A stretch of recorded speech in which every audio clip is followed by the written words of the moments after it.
मैं हूं डॉक्टर नरेश कुमार डम्बोजी। और आज आपको ढेर सारी जो भ्रांतियां मंगल दोष के बारे में रहती हैं कि मंगलिक दोष जिन लोगों को होता है ना, कि वो मंगलिक से ही उनकी शादी होनी चाहिए। मंगल दोष क्या होता है, मंगल दोष के बारे में कितने लोग जानते हैं और कितने लोग नहीं जानते, और कैसे पता लगे कि आप मंगलिक हैं, और कैसे पता लगे कि सचमुच में मंगल दोष के कारण क्या क्या नुकसान या क्या क्या प्रॉब्लम्स हो सकती हैं। दोस्तों, पहले तो ये बता दूं कि कुंडली में मंगल दोष कैसे पता लगाएं कि मंगल दोष सच में है। आप अगर आपकी जन्म कुंडली में पहले, तीसरे, चौथे, सातवें, आठवें, 12वें घर में मंगल होना तो मंगलिक दोष कहलाता है। मंगल दोष 3 प्रकार के होते हैं। मंगल दोष आंशिक मंगल दोष जो 18.5 साल की उम्र तक रहता है। चंद्र द्वारा मंगली दोष जो 23.5 साल की उम्र तक रहता है। और सूर्य द्वारा मंगली दोष 27.5 वर्ष की उम्र के तक रहता है। ये तीनों दोषों में जो आंशिक मंगलिक दोष है वो 18 साल वाला, वो कोई मायने खास रखता नहीं। अगर किसी का मंगल स्ट्रॉन्ग है तो मंगलिक जो आंशिक रूप से मंगल दोषी है उससे विवाह उसका हो सकता है, चाहे लड़की हो या लड़का हो। लेकिन 23.5 वर्ष का जो चंद्र दोष है उसके चंद्रमा के उपाय, मंगल के उपाय अगर किए जाएं तो संभव है कि स्ट्रॉन्ग मंगल वाला विवाह कर सकता है। या जिसके राक्षस गण होना, वो देवता गण वाले अगर मंगल दोषी हैं तो विवाह कर सकता है, कोई नुकसान नहीं। उसके अलावा जो सूर्य दोष 27.5 वर्ष की उम्र तक रहता है वो थोड़ा सा टेढ़ा मेढ़ा होता है। 7वें 8वें घर का मंगल सबसे ज्यादा खतरनाक मंगल माना जाता है। और 8वें घर का तो कहते हैं ना कि 27.5 वर्ष की उम्र से पहले अगर विवाह हो तो कोई ना कोई कष्ट, परेशानियां उस कपल में रहती हैं। दोनों में से एक बीमार रहेगा, लड़ाई झगड़ा होगा, परेशानियां, धूम धड़ाका एक्शन रहेगा।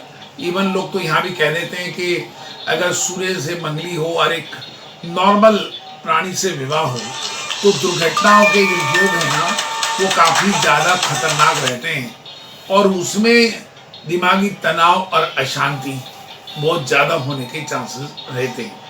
लेकिन जब 28 वर्ष की अवस्था पार कर जाए फिर कोई भी प्राणी किसी से भी विवाह करने के लिए स्वतंत्र होता है। क्योंकि कहते हैं ना कि राजस्थान में रेगिस्तानी इलाका है, जब वो निकल जाता है ना, ट्रेन में बैठे हुए खूब गर्मी है कि भाई अब तो इलाका निकल गया, अब तो ठंडक है, अब तो एसी चलाने की ज़रूरत नहीं, अब तो नॉर्मल वैसे ही ठंडा है। या कहीं लद्दाख ले जैसे इलाकों में से ट्रेन गुजर रही हो तो लबादा ओढ़े, वो इलाका निकल गया, नॉर्मल मौसम वाला इलाका आ गया, फिर कहते हैं यार चलो अब तो ठंड नहीं है, अब तो पंखा खोल सकते। सेम जब 28 वर्ष की अवस्था पार हो जाती है तो उसके अंदर सारे के सारे दोष समाप्त होते, तो कोई भी प्राणी किसी से भी विवाह करने के लिए स्वतंत्र होता है। और भ्रांतियां दिमाग में रखनी नहीं चाहिए, और दकियानूसी विचारधाराएं रखनी नहीं चाहिए, और माइंड को ना खोल के अगर 2 दिल मिलें तो सब कुछ ईश्वर पे छोड़ देना चाहिए, क्योंकि वही तो फैसला करने वाला, वही करने वाला। नहीं तो ऐसे ऐसे लोग दिखाएं जिनकी जन्म कुंडलियां 100/100 मिलती, जैसे भगवान राम मंगली थे ना, और 33 गण सीता माता से मिलते थे, और जब 33 गण मिले तो कितने कष्ट पाए। ऐसी राजा हरिश्चंद्र मंगली थे, उनके और तारामती से 33 गण मिलते थे, कितने कष्ट पाए। तो कहते ना गण ज्यादा मिलने भी खतरनाक होते। एवरेज गण 27 से ज्यादा नहीं मिलने चाहिए, नॉर्मल होते हैं ना। तो ज्यादा मिले, कहते ज्यादा जो शरीफ लोग होते हैं ना ज्यादा परेशान रहते हैं, और ज्यादा परेशानियां इंसान को बहुत ज्यादा दुख देती है। अगर आप सच में मंगली दोष है तो मंगल के दान भी मैं साथ के साथ बता देता हूँ कि जिनको सूर्य का दोष है ना, उनको एक चांदी का सूरज बनवाना चाहिए लाल कपड़ा, साथ साथ जितनी आयु अवस्था है, अब मान लीजिए 25 वर्ष के हैं तो 5 गुना पैसे 125 रुपये रख के ना, और श्रृंगार के सामान के साथ, अगर आप महिला हैं, अगर आप पुरुष हैं तो भी कॉस्मेटिक्स के सामान के साथ दान कर देना चाहिए। मंगलवार को 2 टाइम होते हैं, या तो दिन में 12 बजे दान करना चाहिए या डूबती शाम में 6 बजे, तो ये सबसे ज़्यादा उपयुक्त समय है।